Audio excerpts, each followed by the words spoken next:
Who will win the Jack Adams Trophy? In my opinion, there can only be one winner.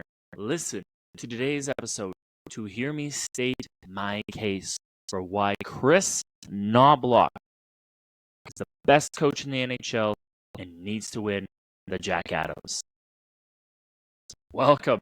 This is Striking Oil, the podcast where you get news, rumors, and opinions Monday to Friday about your favorite team, the Edmonton Oilers. My name is Caleb Kearney, and by day and night, I am a beat writer covering the Edmonton Oilers for the Hockey News. I am recording this episode in advance. It is presently Tuesday. This episode is coming out on Wednesday. I am taking an afternoon off. It's been a long time since I've actually taken an afternoon off of not even thinking about hockey. I'm going to take some relaxation time, which for me means going to see a movie by myself. Going to a theater, enjoying a nice big bag of popcorn, some candy, and just disappearing into the movie for a couple hours. So that is what I'm going to actually be doing by the time that this is in your head and you are listening to it. Some housekeeping items before we dive into the content of this episode. Like this video, subscribe to the YouTube channel, subscribe to the podcast on your preferred podcast platform, Google Podcasts, Apple Podcasts, Amazon Music, and Spotify. Those are the main places you can get this podcast. So go over there, make sure you hit subscribe. If you can do that in your player while you're still listening, if you're not driving, then go ahead and please do that. And share this podcast with your friends. The best way that this new podcast can start to get growth and start to extend its reach is by word of mouth. And that's where you come in. So I would greatly appreciate it if you spread the news of this podcast to everyone you know who is remotely interested in hockey or the Oilers.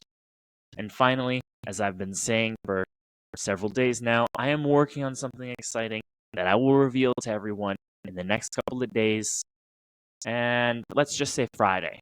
Friday's episode, I will reveal what my exciting news is that I am working on. So stay tuned for that. With all that being said, let's dive right in. Kris Knoblauch should win the Jack Adams. Why do I think that? It's a combination of a lot of different things. Okay? But put simply, this team, the Edmonton Oilers, are playing the best offensive and defensive hockey that we have seen from them in many years. In all of the years that I have been following the Edmonton Oilers, both as a journalist and before that as a fan, never before have I seen a team that has had such a dominant offensive and defensive stretch of games. Kris Knoblauch has transformed this team, and he's achieved that through a few tweaks and a few sort of mentality shifts. And now we are seeing a team that is playing with the utmost confidence. They don't open things up if they have a tie game or if they're down a goal heading into the third period. They don't panic when they are in those situations in the third period. They play their game, and then when the opportunities arise for them to score, they capitalize. Simply put, that is what's going on with this team. Now, how do we classify this information? How do we look at what Knoblauch has done and give some sort of qualitative statement to it? Now, there's a couple things, okay? I'll go through where the Oilers presently rank in a few different stats amongst the league, and kind of just leave it at that, to be honest. The Oilers are 26-6 since Knoblauch took over as coach. and since Paul Coffey joined as defense coach. That is the best winning percentage in the NHL since that day, with an .813 winning percentage.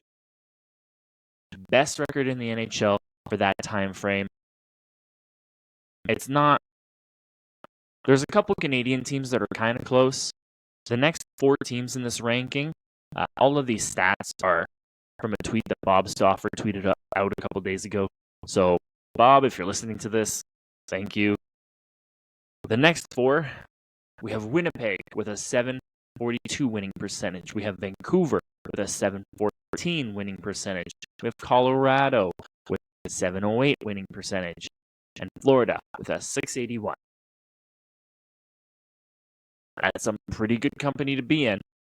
And I think all year they've been talking about how great Vancouver is, how great Colorado is, how great Florida is.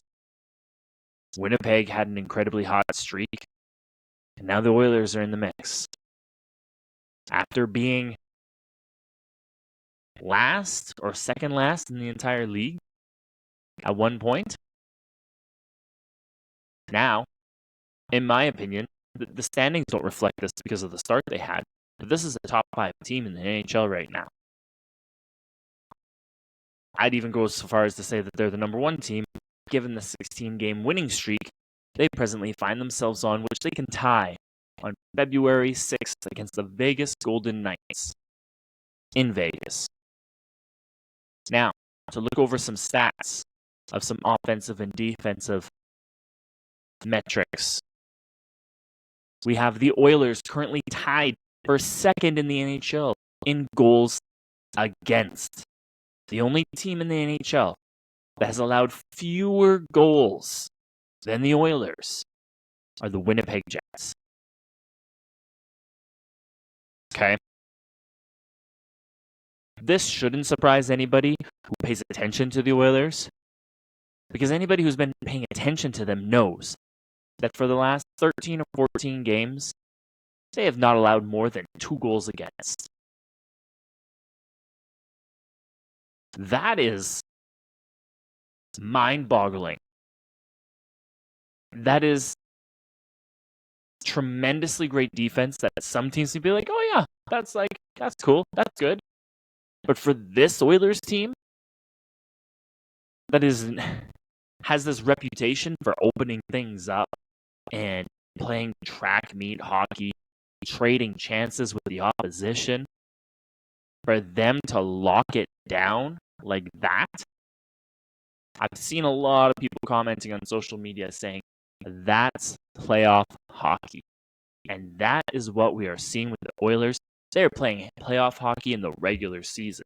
They are exercising those muscles so that when it comes time in the postseason to set their sights on a cup, everybody's going to be given tooth and nail to achieve that goal. Carrying on with the stats. The Oilers are presently ranked 4th in goals for per game, which they are allowing, or not, sorry, this is 4. They are scoring 3.51 goals per game. The 3 teams ahead of them are the Colorado Avalanche, the Vancouver Canucks, and the Dallas Stars. Pretty good company. They are presently ranked 3rd in shots for per game. The Kings, the Los Angeles Kings, and the Florida Panthers are the only teams that fire more shots on net on average than the Oilers. The Oilers presently at 33.8. Okay. Finally, the Oilers are ranked 4th in the NHL in shots against per game with 28. The 3 teams ahead of them, Florida Panthers, the Los Angeles Kings, and the Carolina Hurricanes. Are you noticing a pattern? Do you maybe see the transformation that is happening to this team right in front of your eyes? And this is all due to the perfect storm that is Jay Woodcroft and Dave Manson being let go amidst a slow start and some poor goaltending, combined with a coaching change and a rebound in performance, a regression to the mean for the goaltending in Edmonton. All of this being said, the Oilers have become a top threat in this league this year. And in large part, that is due to Kris Knoblauch. His calm, cool demeanor, his ability to subtly change things on the fly, his commitment to consistency, his commitment to playing low-risk hockey, but also his commitment via Paul Coffey for the defenseman to make plays. That is also a key thing to think about through all this. The commitment to make plays, the commitment of the penalty kill has been nothing short of astounding for this team.